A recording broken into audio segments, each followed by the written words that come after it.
Hello YouTubers, it's Jimmy Mitchell 24/7 coming at you with part 5 of how I restore Redlines.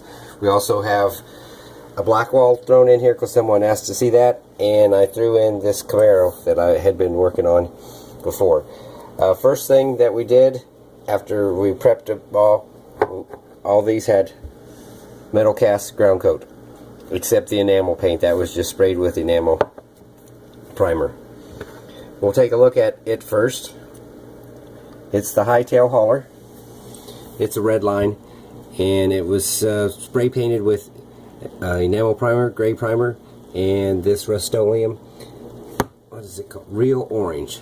It looks dead on the paint color to me. Maybe it might be a shade or two different, but it's awfully darn close.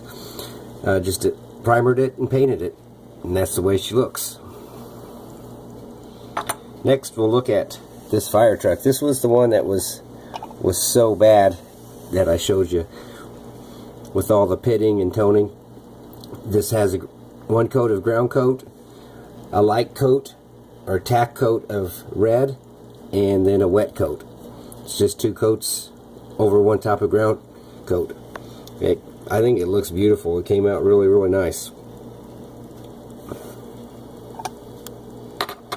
Next, we'll look at this cement truck.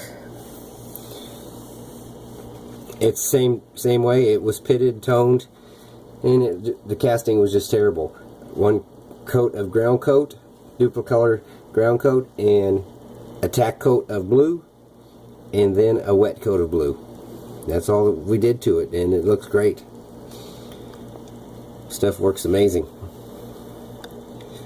Next, we'll look at the Mighty Maverick. Hopefully you remember, and you've been watching videos, this hood was so much darker than the rest of the car.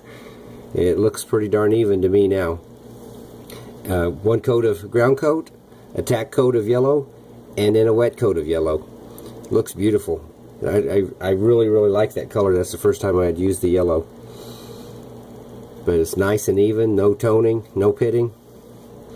And that's what she looks like. And one I threw in here that I had been working on is this Camaro from 1968. It's a custom Camaro. It was destroyed. I'll put a before and after picture up when we're all finished with it.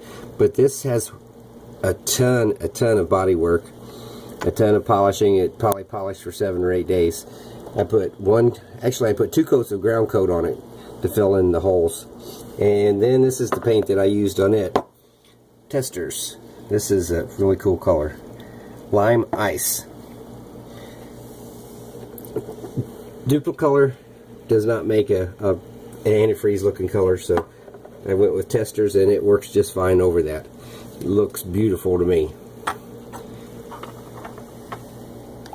After these sit for a couple days, I'll shoot them with clear that I use. Seems to work really good on about everything. It's also duplicolor. Probably 3 or 4 coats of that on each one. Now these are the paints that we use. Duplicolor metal cast. I buy them at Pep Boys. They're about $8 a can, or you can get them on Amazon. I think they're still about $8 a can. But these are the colors that we used on these cars, and I am extremely happy with them. Next thing we'll do in the video is we're going to take a look at decals. The Hightail hauler is the only one that will need decals, but we'll look at how I do the decals, and then after that we'll look at bases and wheels, and then we'll get ready to assemble these things.